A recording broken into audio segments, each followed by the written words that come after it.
Nós que vamos ficar aqui, vamos abrir a nossa Bíblia no Evangelho segundo Lucas, capítulo 15.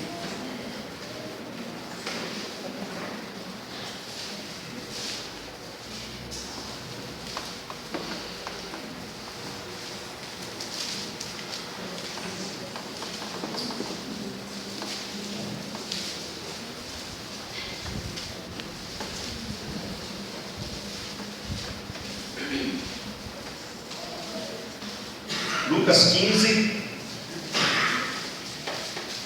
de 11 a 32, é a parábola do filho pródigo. Diz assim o texto, Lucas 15, de 11 a 32. Continuou: certo homem tinha 2 filhos.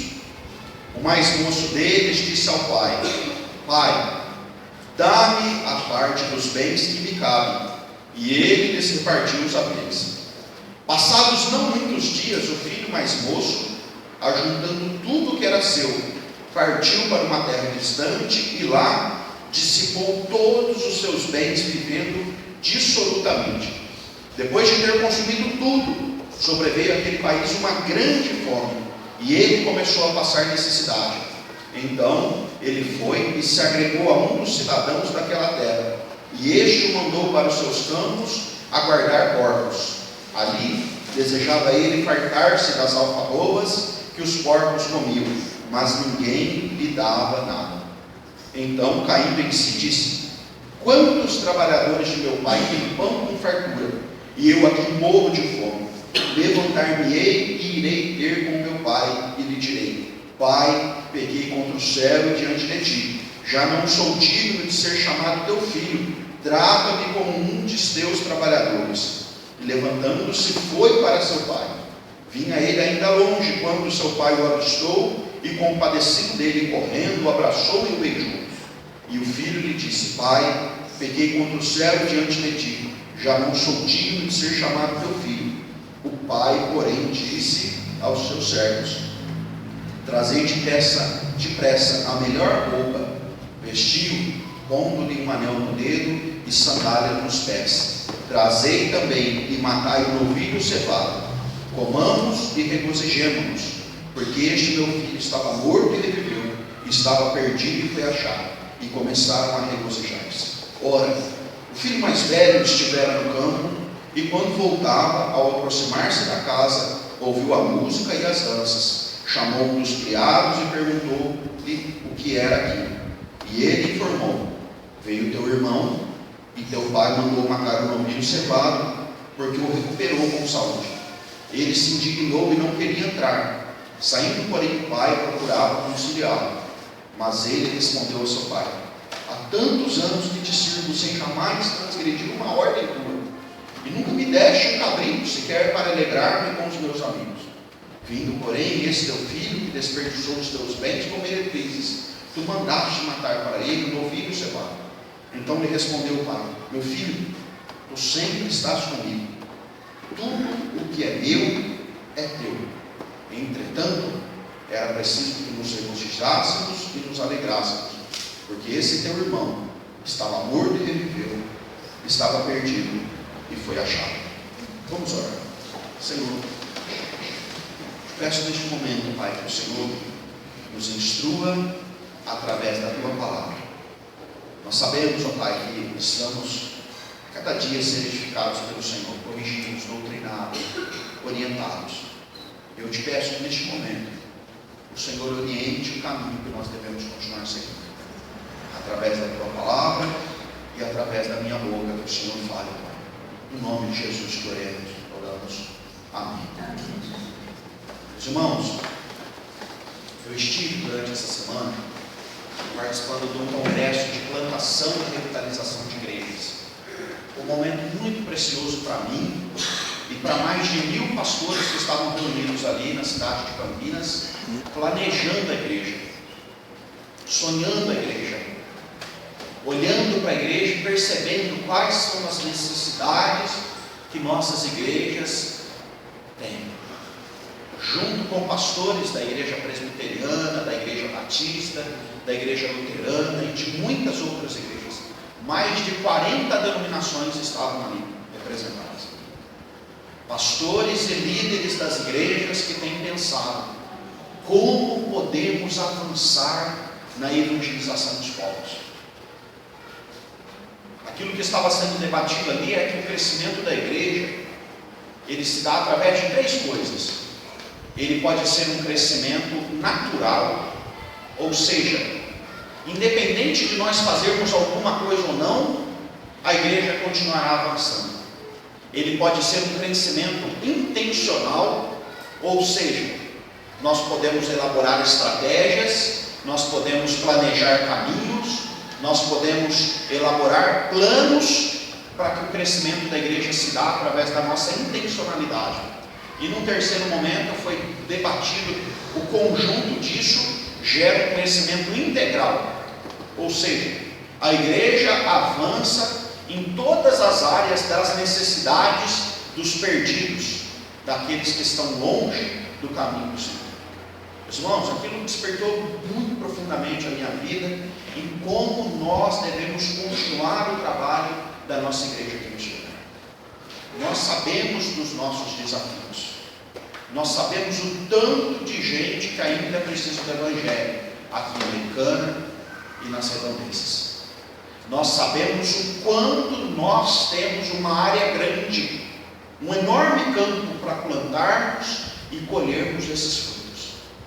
Ao mesmo tempo, nós nos sentimos muito pequenininhos, incapacitados e frágeis. Mas vários textos das Escrituras nos mostram que o Senhor é o principal interessado em resgatar aqueles que estão perdidos. Meus irmãos, esse texto faz parte de um conjunto de 3 parábolas. E uma parábola era uma história que Jesus contava para as pessoas, que nem sempre era fácil de ser entendida.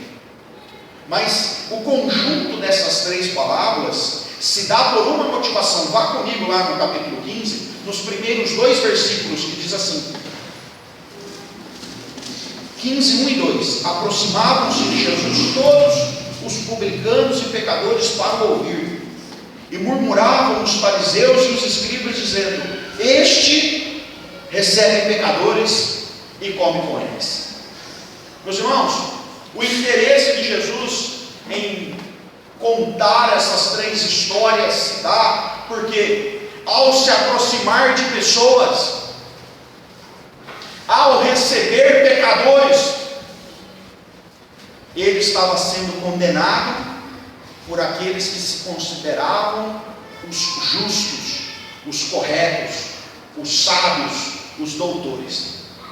Então Jesus começa contando a parábola da ovelha perdida, e Jesus fala assim: qual pastor que tendo 100 ovelhas e perdendo uma de suas ovelhas, não deixa as 99 guardadas e vai atrás da 100ª que está perdida, e voltando, traz sobre os seus ombros, cheio de júbilo, e indo, reúne os seus amigos e vizinhos e diz: eu achei esta minha ovelha que estava perdida. E aí ele completa essa história dizendo: há mais júbilo no céu por um pecador que se arrepende do que por 99 justos que não necessitam de arrependimento. Meus irmãos, você já imaginou um homem com 100 ovelhas deixando uma para trás, deixando 99 para trás para ir atrás de uma? Você acha que é fácil deixar 99 ovelhas para trás? Não é. Mas esse texto aqui diz que aquele que ama vai atrás das suas ovelhas, e no céu há grande júbilo. Depois Jesus continua a história dizendo: qual é a mulher que tendo 10 dracmas, se perder uma, não acende a candeia, varre a casa e procura diligentemente até encontrá-la? E tendo achado, ela fala com as amigas, e vizinhas: alegrai comigo, porque eu achei a dracma que estava perdida. Eu vos afirmo que de igual modo há júbilo diante dos anjos de Deus por um pecador que se arrepende. Meu irmão, você já perdeu dinheiro? Muito dinheiro? É terrível. É terrível você perder 10% do seu rendimento. Uma mulher tinha 10 moedas e a gente pensa numa moeda, a gente lembra logo de 50 centavos ou R$1. Mas isso aqui tinha muito mais valor do que a moeda que nós temos hoje. Então ela tinha lá para passar o mês 10 moedas de R$100 e perdeu uma. É muito dinheiro. Procurou tudo até encontrar, e diz o texto que há júbilo no céu por um pecador que se arrepende do mesmo modo quando é encontrado. E por fim Jesus chega na parábola do filho pródigo, que na verdade deveria ser entendida melhor como a parábola dos 2 filhos. Porque essa parábola aqui não fala somente do filho que foi embora. Essa parábola fala do filho mais novo e do filho mais velho. E aquilo que Jesus tenta ensinar aqui, meus irmãos, é algo tão simples, mas tão difícil de ser vivido em toda a era da igreja, que é: Deus Pai se importa com seus filhos, independente de como eles são. Meus irmãos, vocês perceberam uma progressão? Que primeiro, alguém que tinha 100 e perdeu 1, foi buscar esse 1. Depois alguém que tinha 10 e perdeu 1, foi procurar o seu 1. E depois alguém que tinha 2 e perdeu 1, acolheu novamente aquilo que era. Meus irmãos, o que Jesus está tentando ensinar aqui para a gente é que pessoas são valorosas, independente do número que nos serve. Independente de nós participarmos de uma igreja de 10 mil pessoas, ou de nós participarmos de uma comunidade de 10 pessoas, pessoas são valorosas. O valor delas excede a quantidade numérica de pessoas. Nós precisamos aprender isso. Uma pessoa é valorosa demais para Deus, independente da quantidade que é analisada. Uma pessoa é valorosa demais para Deus. Você olha para esse texto e você pensa: de 2 filhos, 1 é muito importante. Mas nós percebemos a igualdade que é dada aqui, quando se fala de 100 para 1, de 10 para 1 ou de 2 para 1. O cuidado que as pessoas que perderam tiveram a buscar novamente aquilo que lhes dava, que era valoroso para eles. Eu quero te falar nesta noite sobre quanto pessoas são importantes para Deus. Nós, meus irmãos, nós somos valorizados por Deus. Eu acho que aquilo que mais se sobressai aqui nessas 3 parábolas, principalmente na do filho pródigo, é que pessoas são valorizadas por Deus. Eu aprendi a ser pai há pouco tempo. Eu aprendi o cuidado que um pai tem há pouco tempo. Mas quão importante para nós é aqueles que Deus fala que são a nossa herança. Meus irmãos, a herança que nós pais temos não é aquela que nós adquirimos vinda dos nossos pais. A Bíblia muda essa realidade falando que a nossa herança são os nossos filhos, um bem precioso para nós, pessoas que nós valorizamos e amamos, dedicamos o nosso tempo, dedicamos o nosso cuidado, dedicamos a nossa vida a eles. Esse texto aqui nos mostra uma família normal ali no meio dos judeus. Um pai, um filho mais velho, muito trabalhador, e um filho mais novo que queria viver conforme a sua vontade. Nós não podemos olhar para esse texto aqui sem distanciar os erros, sem perceber as motivações erradas de ambos os filhos. Aqui nós olhamos e talvez nós imaginamos que o filho mais novo esteja muito mais errado.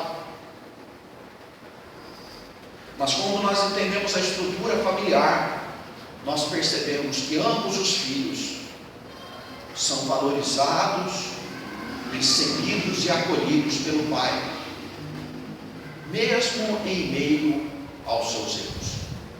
Meu irmão, só quero fazer um parênteses no meio disso tudo. Na sua vida familiar, não viva dentro de sua casa, dando amor conforme as pessoas mereçam ou não. O grande problema das nossas famílias estarem desestruturadas é porque nós vivemos no tempo do mérito. Então muitas famílias têm sido arrasadas por conta de perder o princípio de que nós, dentro de nossa casa, devemos viver um amor incondicional. Ame a sua esposa, mesmo que ela não mereça nada do seu amor. Kelly, me ama mesmo que eu não mereça. Ela está querendo me matar ali. Infelizmente, nossas famílias estão vivendo destruídas. Por quê? Porque nós julgamos, e aí que está o problema, que nós sempre julgamos estar melhor do que o outro. Por isso nós dosamos o nosso amor. Mas aqui, voltando para o texto, eu quero falar um pouco sobre o filho mais novo. E aquilo que o filho mais novo faz é terrível para o olho do judeu. Diz o texto que o filho mais novo estava um dia sentado na sua casa e ele pensou assim: não quero viver aqui mais para o pai, eu vou lá pedir a parte que me cabe dos meus bens. Meus irmãos, quando um filho chegava para um pai e falava assim: dá-me a parte que me cabe, sabe o que ele estava querendo na verdade? A morte do seu pai. Ele esperava ansiosamente a morte do seu pai. Como o velhinho estava indo inteiro, ele pensou assim: vai demorar muito, vou lá pedir logo minha herança, porque eu não tenho mais tempo para perder. Meus irmãos, o filho mais novo, ele nos mostra o filho rebelde, o filho ganancioso, o filho que olha para a vida fora da casa do pai e considera que há muito mais coisas atrativas, agradáveis que ele queira viver fora da casa do seu pai do que dentro da casa do seu pai.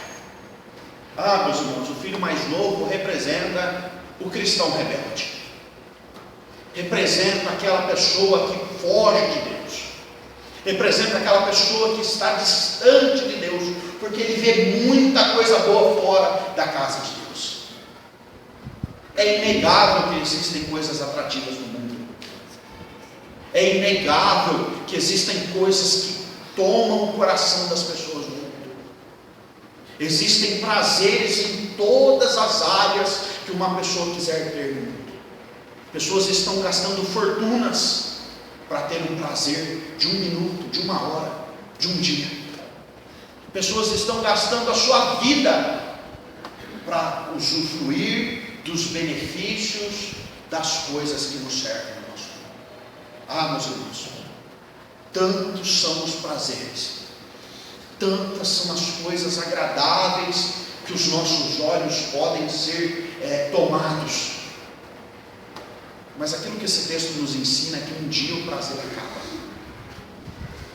Quero te dizer isso, não se esqueça disso. Tudo fora da casa do pai pode ser muito bom, mas um dia isso acaba. Meu irmão, não tem nenhuma coisa no mundo que dá uma alegria eterna para alguém. Não tem. Não tem. Não tem nada no mundo que possa satisfazer alguém por toda a vida. Não tem. Por mais que nós olhemos e aquilo possa ser agradável, em algum momento aquela pessoa deixará de ter prazer. Aquilo que acontece aqui, meus irmãos, é que este jovem juntou tudo que ele tinha das suas posses e foi viver, diz o texto, dissolutamente. Ou seja, foi viver livremente. Ele gastou dinheiro com prostituta, diz aqui que ele foi com meretrizes, né? Com prostituta, ele pagou cervejada para todo mundo, ele viveu uma vida desregrada. Só que um momento acabou o dinheiro dele. Porque tudo que vem fácil, vai fácil. Você já reparou que você dá mais valor para o salário que você ganha suado do que você dava para o salário que o seu pai ganhava suado? Você já reparou que quando você era adolescente, uma calça de 300 ou 400 reais, parecia que era barato. Agora, se você ganha um salário mínimo, uma calça de 400 reais é metade do seu salário. Meus irmãos, eu lembro quando eu ia com a minha mãe, carregando o carrinho de compras no mercado. Gente, eu passava e batia em tudo para dentro. Hoje, eu vou com o carrinho de compras e eu vou colocando e aquele vai tirando. Porque não dá. Nós damos valor àquilo que nós conquistamos com as nossas mãos. O prazer do mundo não é conquistado. A liberdade do mundo e os benefícios dessa liberdade não são coisas conquistadas. São coisas quase que jogadas no nosso colo. Os nossos jovens estão sofrendo muito, porque lhes é oferecida muitas oportunidades. Mas nós sabemos que o prazer do mundo, ele tem um tempo. E pode até se prolongar por algum tempo a mais. Mas um dia isso acaba. Ah, meu irmão, quantas são as pessoas que nós temos visto saindo de nossas igrejas, se distanciando da casa do Pai, e alegres e satisfeitas por algum tempo, logo lhe acaba o prazer e a esperança. Quantos amigos meus que cresceram comigo na igreja se distanciaram do Pai e hoje estão acabados. Quero te dizer, meu irmão, se em algum momento tem passado pela sua cabeça esta confusão demoníaca de que existe coisa melhor longe de Deus do que na presença de Deus, eu quero te dizer que isso é muito breve, é muito passageiro. Infelizmente eu tenho visto amigos meus colhendo os cacos de uma vida distante da casa do Pai. E aquilo que o Espírito faz na nossa vida é nos lembrar quem nós éramos. Porque distante de Deus nós perdemos até a nossa dignidade. Esse texto fala que um dia acabou o dinheiro e ele ficou numa situação complicada. Porque junto com o dinheiro acabar, houve uma grande crise lá no país dele. Ele estava sendo governado pela Dilma, né? Ele estava sendo governado lá por uma parente da Dilma, e aí houve uma grande crise no país. Junto com as suas necessidades e dificuldades, junto com um dinheiro pouco, ralo, não tinha trabalho digno. Já não tinha mais como ele manter o padrão. Já não tinha mais como ele obter recursos para viver aquela vida maravilhosa que ele estava tendo. Então o único trabalho que ele teve foi guardar porcos. Gente, num lugar em que as pessoas odiavam carne de porco, num lugar em que o porco era visto como imundo, era o pior trabalho, ninguém queria. Então ele vai para lá, e um dia passando fome, porque o salário de um trabalhador, de pessoas que guardavam porcos, não era um salário, era um salário quase que mínimo, quase que nada. E um dia, com fome, aquele homem olha para a comida do porco e deseja se alimentar. Meus irmãos, longe de Deus as pessoas perdem a dignidade da vida. Uma vida sem Deus, ela pode cair num buraco tão grande que comida de porco é aquilo que pode satisfazer a fome de alguém. Meus irmãos, comida de porco vocês sabem o que é, né? É lavagem. Meus queridos, a aparente vida maravilhosa longe de Deus, ela pode chegar num buraco tão grande, a ponto de uma pessoa ser vista desejando dividir o seu prato com porcos.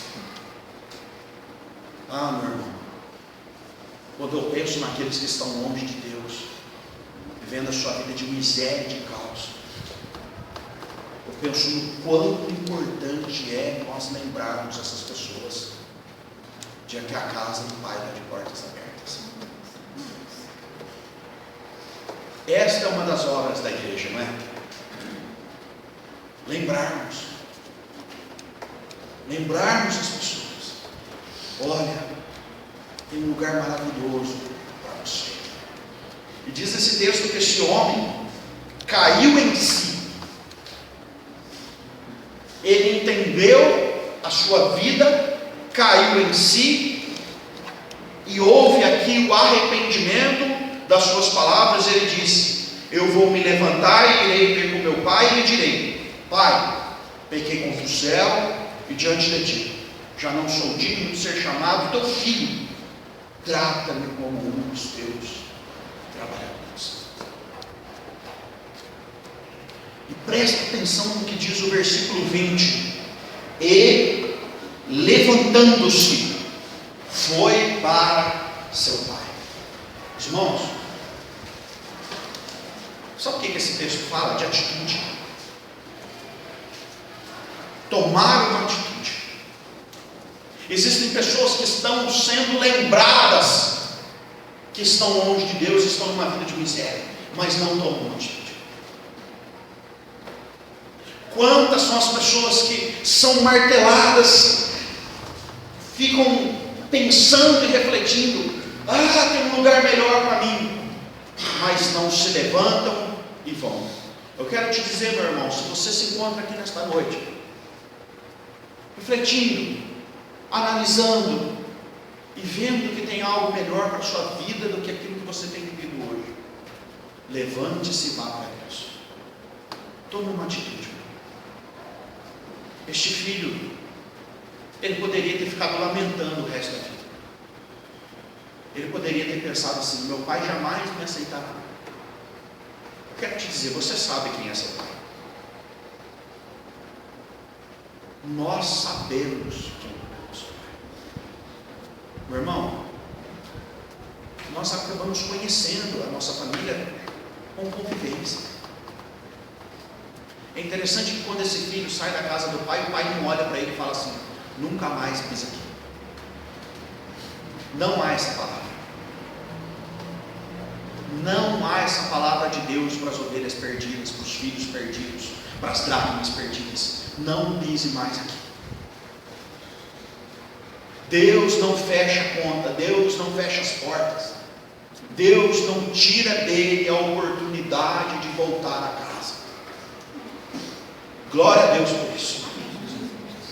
Glória a Deus, porque quando nós olhamos para as pessoas que nós amamos e nós sofremos e sentimos, nós sabemos que Deus não fechou as portas para elas. Glória a Deus, porque quando essas pessoas caírem em si, através da ação do Evangelho, através da ação do Espírito, elas lembrarão que existe um Pai amoroso. Elas se lembrarão que existe um Pai que derrama lágrimas. Elas se lembrarão que existe um Pai de braços abertos, esperando a volta do filho perdido. Este filho se levanta e vai, porque ele sabe quem é o seu pai. Este filho se levanta e vai querendo ser um trabalhador. E o pai deveria todos os dias à tarde tomar um cafezinho e ficar olhando na estrada pensando: que dia que o meu filho volta. Meus irmãos, um dia isso aconteceu. Diz o texto que ele estava bem longe ainda. E quando o seu pai o avistou, o pai correu até ele. O pai o abraçou e o beijou compadecido. Meu irmão, diz as Escrituras que Deus é amor. Deus é um Pai amoroso. Deus é um Pai misericordioso e compassivo. Como eu dou graças a Deus, porque um dia Deus vai ter meu encontro. Como eu dou graças a Deus, porque nós temos esse privilégio de sermos acolhidos pelo Pai. E o pai ouve uma coisa do filho. Ele diz ao filho: meu pai, eu pequei contra o céu diante de ti, já não sou digno de ser chamado teu filho. Vocês lembram que ele planejou uma frase maior que essa? O pai interrompeu ele. O filho ia continuar falando: trata-me como um dos teus trabalhadores. O filho olha para o pai e fala: pai, eu pequei contra o céu diante de ti, já não sou digno de ser chamado teu filho. O pai interrompe ele e fala assim: não, vamos fazer uma festa. Vai lá e busca o novilho cevado. E é interessante que o texto fala: busca o novilho, não busca um. Toda casinha tinha um que estava preparado para o abate. E eles não tinham geladeira naquela época, então o bicho ficava vivo até a festa, né? Então o novilho estava ali gordinho, preparado. Era um novilho para a festa, um novilho especial para o banquete. E o pai manda logo assim: vá lá, busquem o novilho e nós vamos assar aqui um grande churrasco, porque esse meu filho estava morto e reviveu, estava perdido e foi achado. Gente, qual é a consequência disso dentro da família? É a rebeldia agora do filho mais velho. O filho mais velho, Jesus está comparando a esses fariseus e escribas, pessoas que não conseguiam olhar para o outro que voltava e se alegrar. O filho mais velho é aquele crente velho dentro da igreja que não tem prazer, não tem alegria, não tem festa, não se motiva e não trabalha para lembrar isso. O filho mais velho se considera um homem justo, não é isso que ele fala aqui? Eu nunca fiz nada errado e o Senhor nunca matou nem um cabrito para mim. Meus irmãos, aqui que está o erro do filho mais velho. Se o filho mais velho gostasse mesmo do pai, o que ele faria? Ia buscar o irmão. O filho mais velho deve ter se deleitado quando o filho mais novo foi embora. Estou com a casa livre. Agora a coisa vai ficar boa. Meus irmãos, um dia nós nos tornamos filhos mais velhos. Eu sou hoje irmão mais velho de alguém na fila. Como me porto com o meu próximo? Aquilo que esse texto aqui nos ensina, que Jesus ensina aos que estão ali, é que eu devo me portar com o meu irmão conforme Deus o enxerga. Eu tenho certeza que esse pai aqui jamais deve ter falado mal do filho em casa. O seu filho, o seu irmão mais novo foi embora, aquele homem não vale nada. Não foi isso que aconteceu. Esse pai, assim como tantos pais e mães que veem os seus filhos distantes de Deus, oram e clamam a Deus por retorno do filho à casa do pai.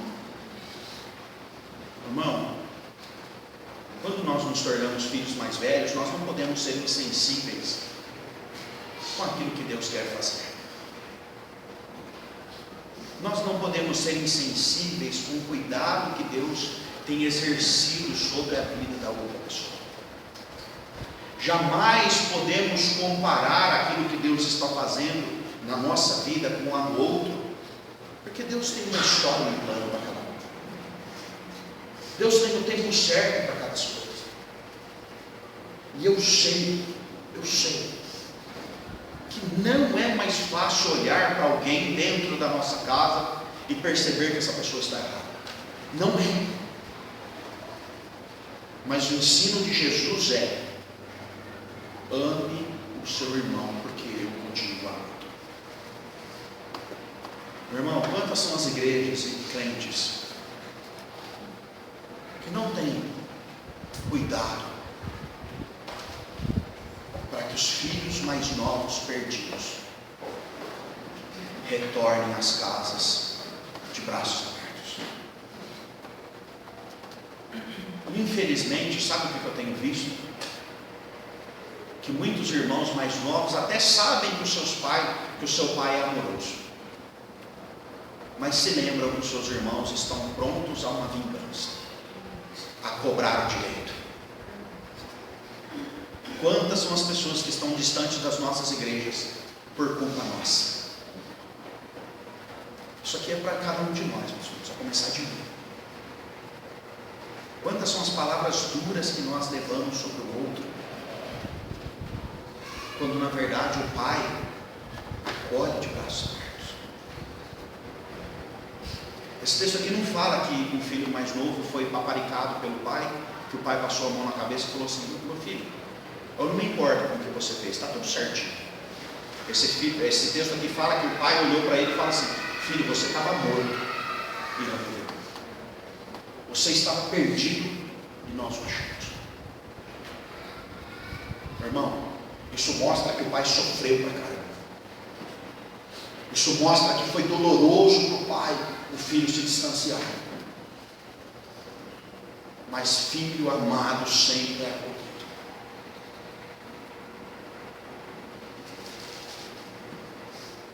Eu quero encerrar minha palavra desafiando você aqui nesta noite. Aonde você está nessa mesa? Será que você tem vivido os dilemas de se distanciar de Deus pelos prazeres do mundo? Será que tem martelado na sua cabeça que tem muita coisa boa aí fora e que você está perdendo tempo aqui dentro? Quero te lembrar, meu irmão, não há dignidade de vida longe do Senhor. Até porque nós cremos que a vida, ela não se encerra na lápide do túmulo. Nós sabemos que aqui é o início daquilo que nós viveremos eternamente.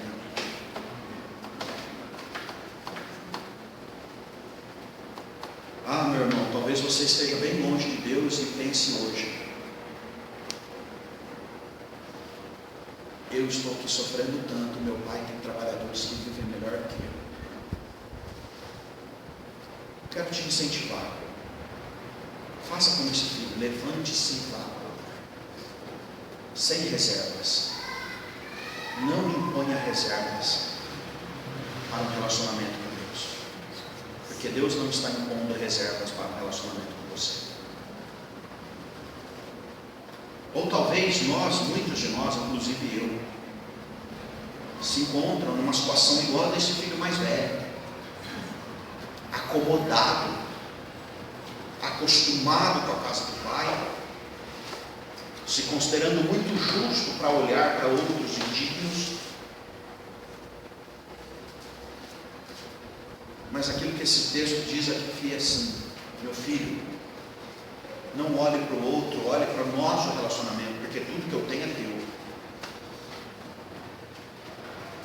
Meu irmão, quando nós analisamos a nossa vida com Deus, como irmãos analisam suas vidas com os seus pais, achando que um é melhor que o outro, que um merece mais do que o outro, que um recebe mais do que o outro, que um é mais capacitado do que o outro, nós perdemos a essência do relacionamento, que é intimidade de vida e prazer de vida com Deus. Eu gostaria que você fechasse os seus olhos neste momento.